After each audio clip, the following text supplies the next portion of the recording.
हमारे परमात्मा ने, हमारे पिता ने, हमारे जनक ने आकर के हमें ये ज्ञान बताया कि आप इस लोक के वासी नहीं हो,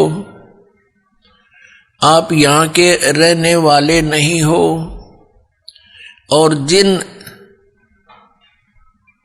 इन सांसारिक सुखों को आप सुख मानते हो, ये झूठा सुख है, ये अस्थायी है।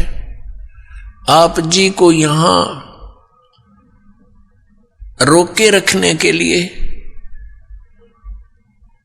आपको इतना विवश कर दिया इस काल भगवान ने।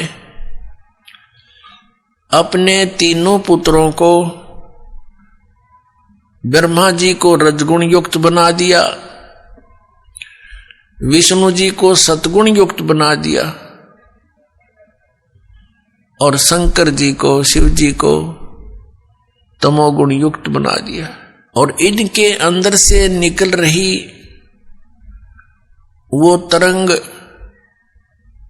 हम सभी प्राणियों को प्रभावित कर रही है। भले ही ये भगवान, भले ही ये प्रभु, ये स्वामी अपने अपने लोकों में रहते हैं, ब्रह्मा लोक में ब्रह्मा जी, विष्णु लोक में विष्णु जी, और शिव लोक में शिव जी, लेकिन इनके अंदर से, इनके शरीर से निकल रही वो गुणों की तरंग, वो हमें प्रभावित कर रही है, यहां बैठों को।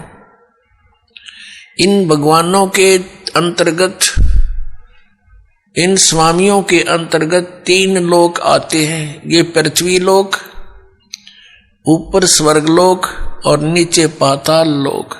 इन 3 लोकों में प्राणी है, और इनसे बाहर के जो प्राणी हैं वो इनकी रेंज से बाहर है, बाहर के दूसरे लोकों में जो है।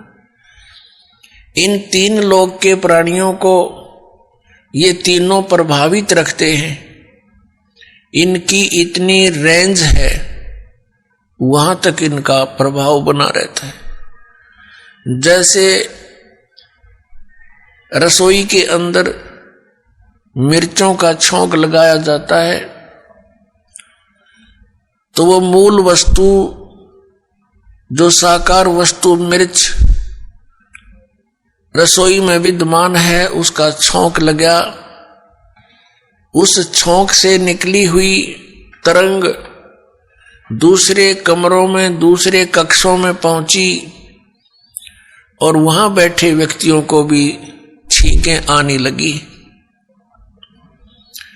अब उनको छींकें ना आवे तो उनके बस की बात नहीं, क्योंकि मिर्च का प्रभाव है। और साकार वस्तु रसोई में उसके निराकार गुण ने, शक्ति ने दूसरे कक्षों में बैठे व्यक्तियों को भी प्रभावित कर दिया। ठीक इसी प्रकार श्री ब्रह्मा जी रजगुण युक्त है। जैसे मिर्च को मिर्च वाले गुण से युक्त कर दिया, अब मिर्च तो है ही उसका नाम, लेकिन उसमें गुण भी वही है जो उसका नाम है, तो वो गुण भी और वही है और मिर्च भी वही है। इसी प्रकार ये ब्रह्मा जी रजगुण है, तो ये गुण भी यही है, क्योंकि इसी से हम प्रभावित होते हैं। और ब्रह्मा कहो चाहे इसको रजगुण कहो। इसी प्रकार अन्य इन दोनों भगवानों की, सतगुण विष्णु, तमगुण शिव जी समझो। परमात्मा ने आके बताया कि तुम्हारे को बड़े सुनियोजित तरीके से षड्यंत्र रच कर आपको यहां रोक रखा है।